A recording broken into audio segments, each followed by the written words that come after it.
నెహ్రూ వారసత్వం తప్ప మరే ఇతర చెప్పుకోదగ్గ విశేషం లేనటువంటి ఆమె ఒక సక్సెస్ఫుల్ ఆఫీసర్ని, కార్పొరేట్ బిజినెస్ మ్యాన్ ని, ఐఐటి మద్రాస్ మేధావిని అహంకారంతో అవమానించింది. इस नई कमेटी में तो एक एक्स आईबी चीफ, एक आईटी कंपनी के मालिक और एक गौमूत्र के विशेषज्ञ भी हैं.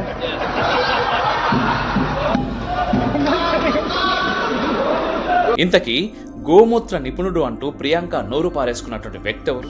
प्रोफेसर विजयनाथन कामकोटी, विज्ञान एवं इंजीनियरिंग.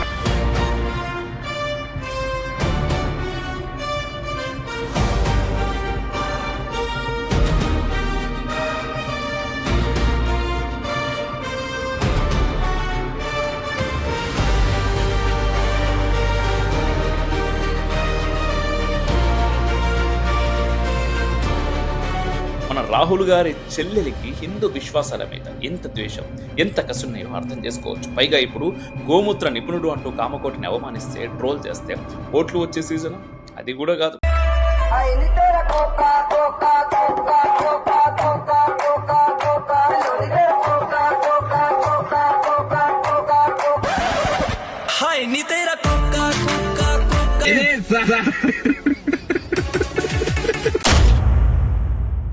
నమస్తే, వెల్కమ్ టు రిఫ్లెక్షన్. నేను మీ అమోఘ్ దేశపతి. ఈ వీడియో తప్పకుండా అందరూ చూడాల్సినటువంటి వీడియో. ప్రియాంక గాంధీ అలియాస్ ప్రియాంక వాద్రా కూడా ఇప్పుడు బరిలోకి దిగింది. ఇంతకాలం అన్న మాత్రమే మనల్ని వెటకారం చేస్తాడు. ఇప్పుడు చెల్లెమ్మ కూడా చెలో అంటూ హిందువుల్ని, హిందూ విశ్వాసాల్ని వెటకారం చేయడానికి బయలుదేరింది. రాహుల్ గాంధీకి హిందువులు, సనాతన ధర్మం మీద ఎంత ప్రేమ, ఎంత గౌరవమో మనకు తెలిసిందే. దత్తాత్రేయ గోత్రం, కాశ్మీరీ బ్రాహ్మణ వంశం అని చెప్పుకునే ఆయన వీలు చిక్కినప్పుడల్లా తన ముస్లిం మతాభిమానం చాటుకుంటూనే ఉంటాడు. బీజేపీని మతతత్వ పార్టీ అని, ఆర్ఎస్ఎస్ మతోన్మాద సంస్థ అని విదేశాల్లో మొహమాటం లేకుండా ఎక్కడ పడితే అక్కడ చెప్తూనే ఉంటాడు.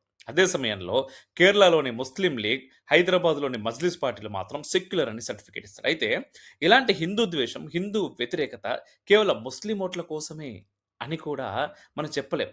ఎందుకంటే ముస్లింలు, క్రిస్టియన్లు తమ మతాన్ని, మత విశ్వాసాన్ని కించపరిస్తే ఓట్లు వేయరు. హిందువులు అట్లా కాదు. సనాతన ధర్మాన్ని మలేరియా, టైఫాయిడ్ అన్నా, సనాతనాన్ని తుడిచి పెట్టేస్తా అని తొడలు కొట్టినా కూడా సిగ్గులేని బొందుగాళ్ళు ఓట్లేస్తారు. కులాల వారీగా, ప్రాంతాలు, భాషలు, యాసల వారీగా విడిపోయి చరిత్రలో కలిసిపోవడానికి మనోళ్ళు ఎప్పటికప్పుడు సిద్ధంగానే ఉంటారు. అందుకే అయోధ్య రామాలయం దశాబ్దాల పాటు అడ్డుకున్న కాంగ్రెస్ పార్టీకి ఇప్పటికీ కూడా 4 రాష్ట్రాలలో అధికారం కట్టబెట్టారు మెజారిటీ హిందూ ఓటర్లు. మన తెలంగాణ సహా తాజాగా కేరళ కూడా హస్తం చేతిలో పెట్టేశారు. అక్కడ ఇండియన్ యూనియన్ ముస్లిం లాంటి శుద్ధమైన జాతి వ్యతిరేక మతోన్మాద పార్టీతో పొత్తు పెట్టుకున్నటువంటి కాంగ్రెస్కు మనమంటే అసహనం మాత్రమే కాదు, చిరాకు, వెటకారం, జుగుప్స కూడా. మన నెత్తిన చుట్టబడ్డ మరో గాంధీ గారు చేసినటువంటి తాజా యాంటీ హిందూ కామెంట్సే మరో ఎగ్జాంపుల్. కేరళలోని ముస్లిం మెజార్టీ వయోనాడ్ నియోజకవర్గం నుండి పార్లమెంట్లో కాలుమోపిన ప్రియాంక వాద్రా తన విధేయత చాటుకునేందుకు శాయశక్తులా ప్రయత్నిస్తుంది. సోకాల్ జెన్జీ అదే బుద్ధింకల ఉద్యమం విషయంలో సభలో చర్చ జరుగుతూ ఉంటే తన సనాతన వ్యతిరేక మానసికత సూటిగా, సుత్తి లేకుండా బయట పెట్టుకున్నది. ఇంతకీ నెహ్రూ గారి 3వ తరం సెక్యులర్ నాయకురాలి యాంటీ హిందూ ఎటకారం ఏంటంటే, ప్రధాని మోదీ ఒక కమిటీ ఏర్పాటు చేశారు. నందన్ నీలేఖని నేతృత్వంలో ఎన్టీఏ ప్రక్షాళన కోసం అది పని మొదలుపెట్టింది.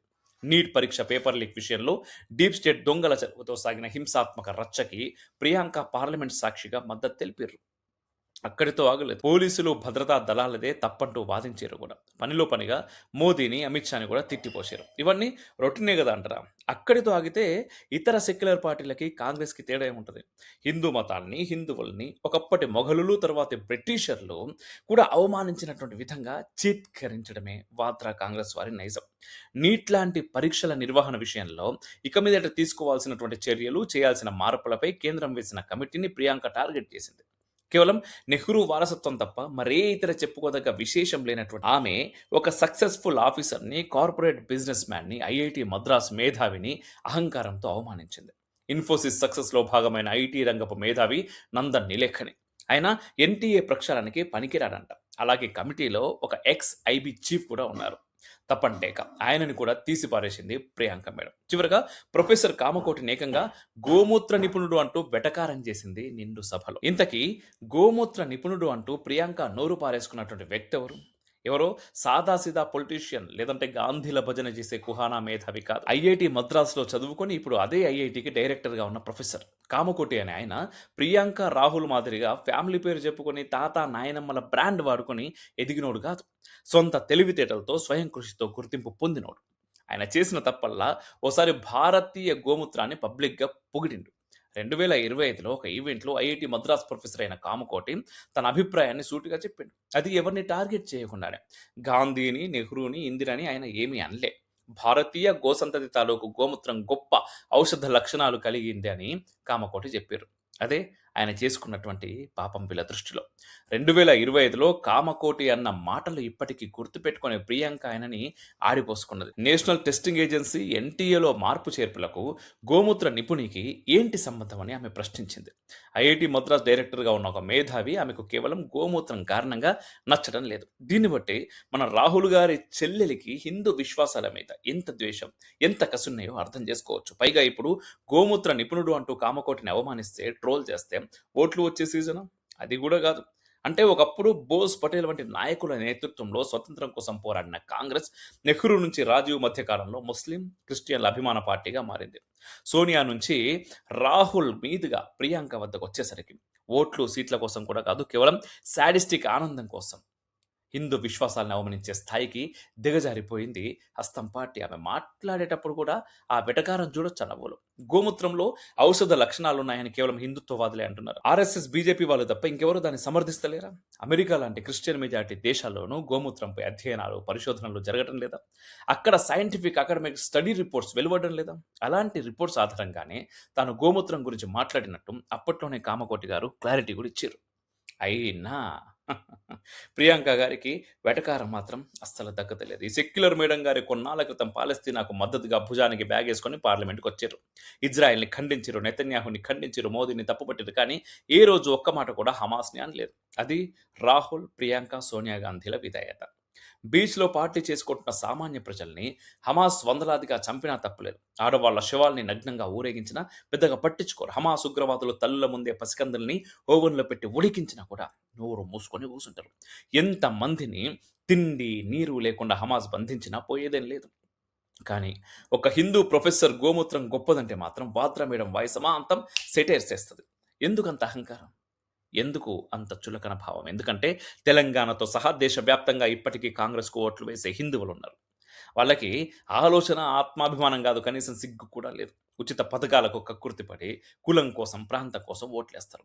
బీజేపీని వ్యతిరేకించడం కూడా తప్పు కాదు, మోదీని ఓడించాలనుకోవడం కూడా తప్పు కాదు. కానీ దశాబ్దాల పాటు భారత్ను పీల్చి పిప్పి చేసిన కాంగ్రెస్ను గెలిపించడం హిందువుల ఆత్మాహుతి చర్య లాంటిది అని ఇంకోసారి నిరూపితం చేస్తున్నారు వీళ్ళు.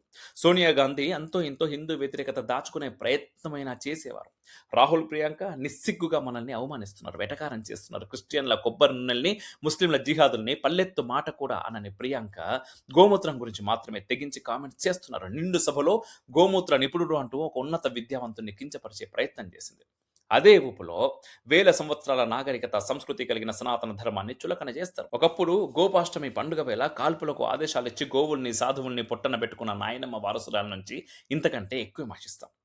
లాస్ట్ బట్ నాట్ లీస్ట్, మీకు ఓపిక ఉంటే ఓసారి ప్రియాంక గోమూత్ర ట్రోలింగ్ వీడియో ఆన్లైన్లో చూడు. ఆమె గోమూత్రాన్ని, అది గొప్పదన్న ప్రొఫెసర్ని అవమానిస్తుంటే రాహుల్ ఎవరో మాఫియా డాన్ లాగా చేయి పక్కకు చాపుకొని నిర్లక్ష్యంగా కూర్చొని ఉన్నాడు. ఆ డాన్ గారి వెనుక డజన్ మంది ఎంపీలు పల్లికిలిస్తూ బల్లలపైన చేతులు చరుస్తా ఉన్నారు. ఎందుకు?